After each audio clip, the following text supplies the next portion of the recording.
at itong pag-uusapan nga natin. Una siguro, reaction mo doon sa pagpapauwi no, ng ilang mga OFW mula Russia dito sa ating bansa. Kasunod o matapos nga ang pagbisita ni Pangulong Bongbong Marcos Jr. dyan sa Russia at nagpagpulong nga sa Russian President Vladimir Putin.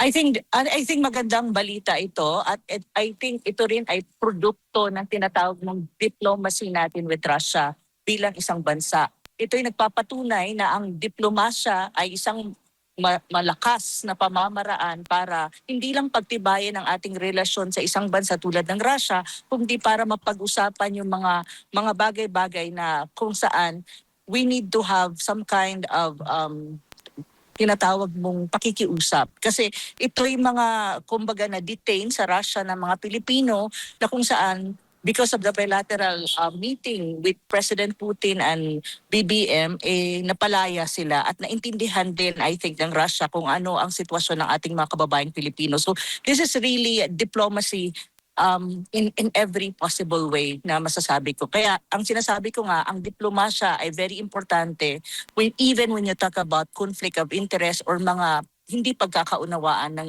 mga bansa. Opo, ano pang inaasahan po ninyo, Prof, sa kasunod nga ng pagbisita ni Pangulong Bongbong Marcos Jr. dyan po sa Russia? Bukod nga sa pagtulong no, dito sa mga kababayan nating OFW, ano-ano pa pong mga isyong like political or sa economical na bahagi po no, na aspeto ng ating bansa?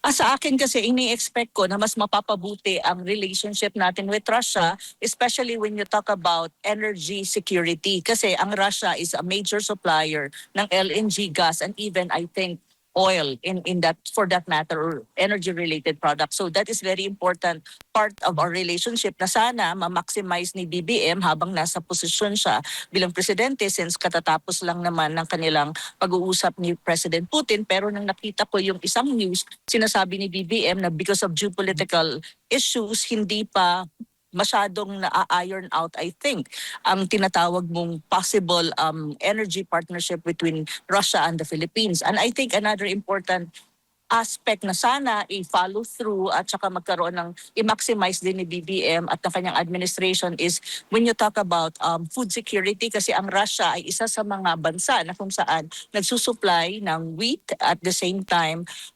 agricultural inputs like fertilizers. That's one. I think the tourism industry can benefit from tourists coming from Russia, and of course we can also go to Russia for tourism, pero hindi pa ata tayo nagkakaroon or wala pa talagang final or news na like Filipinos can go to Russia without visa, Russian visa. So that's another thing. And I think more on business. And business, ibig sabihin investment from Russia to the Philippines, and possibly our businessmen can also do business with Russia, with the Russians. Like for example, exporting our goods to the Russian market. So ito yung mga posibleng maaaring benefit ng kanilang bilateral meetings, pero so far at the moment we don't know yet kung ano na ba, kung established na ba ito, kung mangyayari ba ito, kasi I think of course katatapos lang kanilang bilateral meeting, so i-iron out pa nila yung mga detalye dito.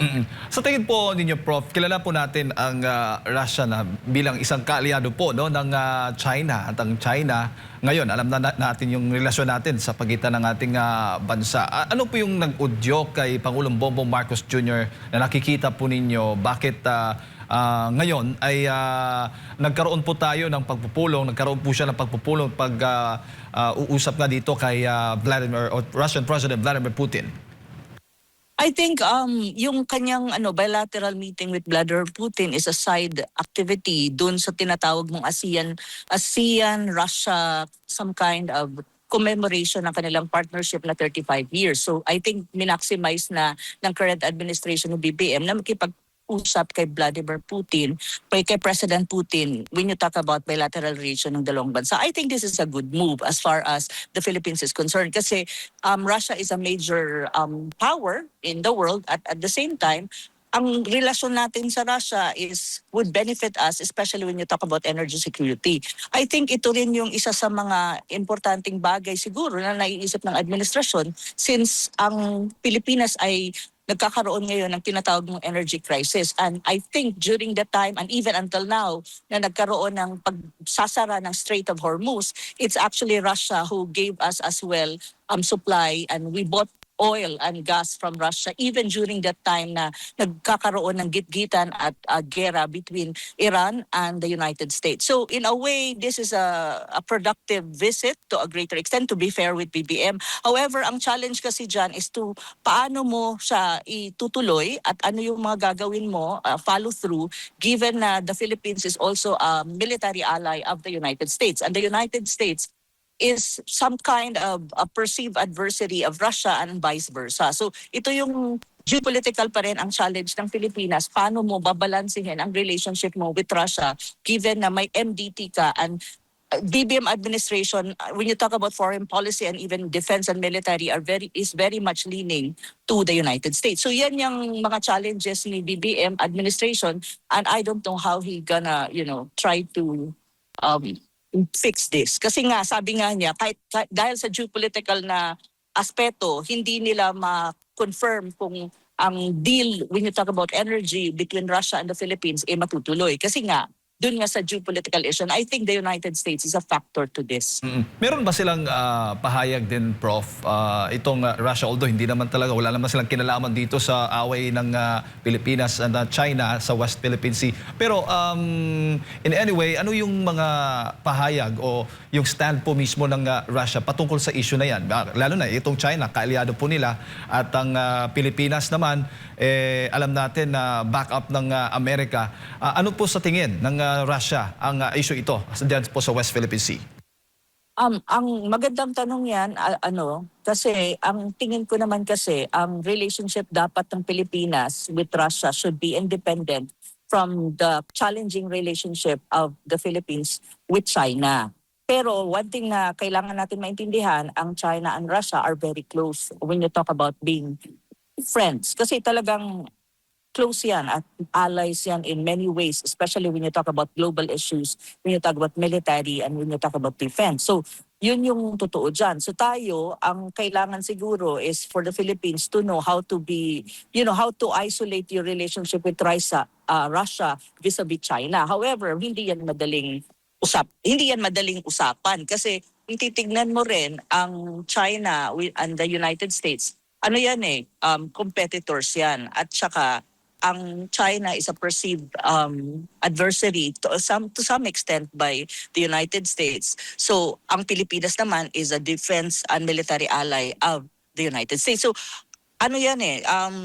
triangle ba kung ganun ang pag-uusapan. Pero ang lang naman dyan is sana nga, yun ang nga sinasabi ko lagi, kung sana nga lang ang Pilipinas would always maintain what you call independent foreign policy, neutrality, and also equidistance between different superpowers or major powers in the world like Russia, China, and the United States. Mas madaling maneuver, mas madali tayong makakamaneuver, at mas madali tayong magkakaroon ng deeper relationship with all major powers na hindi tayo napiperceive as an ally or as leaning to one major power. Kasi yun ang mahirap kapag ang isang bansa tulad ng Pilipinas, nakatag na siya na yan ay ally talaga at frontline state ng Amerika. So yun yung sinasabi ko lagi na sana naiintindihan ito ng mga Pilipino na pagdating sa mga ganitong sitwasyon, it's still good to have this independent foreign policy, neutrality, and what you call friends to all, pero hindi ka adversary or perceived adversary ng sino mang major power or any country for that matter. Kasi importante ito, kailangan ng Pilipinas ang magandang relationship sa lahat ng major powers in the world, and that would include United States, China, and even Russia for that matter. So ito yung mga bagay na dapat iniisip ng mga Pilipino, especially ng current administration ng BBM. How ito makaka-affect sa relationship ng Philippines at Russia given na medyo gitgitan tayo sa South China Sea with China, I don't think makaka-apekto naman as far as Russia is concerned. I think Russia knows how to balance its relationship with other countries. However, when you talk about standing Russia in the South China Sea, I don't think it's a party to the conflict. I don't think ang policy ng Russia is makisawsaw sa mga conflict na hindi sila kasali. I think President Putin is a very sophisticated and very mature world leader at alam niya kung ano yung mga boundaries nila bilang isang bansa. So I don't really have any problem, or I don't really see any problem with the relationship of the Philippines and Russia as far as President Putin is concerned and as far as the South China Sea is concerned. However, when you talk about other matters globally, for example, defense and military at yung escalation ng escalation ng possible military conflict in the region, doon tayo magkakaroon ng gitgitan because definitely Russia and China are on the one side as against the Western alliance. Yeah. Opo.